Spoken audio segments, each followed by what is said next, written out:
நிச்சயமாகவே ஆண்டவர் விழுந்து போன நம்முடைய குடும்பத்தை மறுபடியும் கர்த்தர் நிறுத்த போகிறார். விழுந்து போன வருமானத்தை ஆண்டவர் மறுபடியும் நமக்கு தருவேன் என்று கர்த்தர் வாக்கு கொடுக்கிறார்.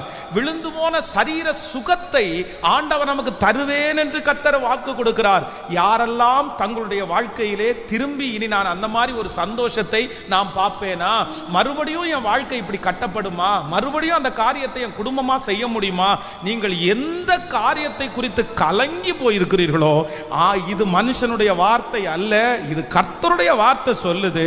இல்ல, விழுந்து போன அந்த காரியத்தை நான் உனக்கு திரும்பவும் அதை சரி பண்ணி பாழா போனதை சீர்படுத்தி திறப்புகளை அடைச்சு பூர்வ நாளிலே இருந்தது போல அந்த சந்தோஷத்தை அந்த மகிமையை மறுபடியும் தருவேன் என்று கர்த்தராகிய ஆண்டவர் வாக்கு கொடுக்கிறார். இந்த வசனத்தை வார்த்தையை உரைக்கிற இஸ்ரவேலின் தேவனாகிய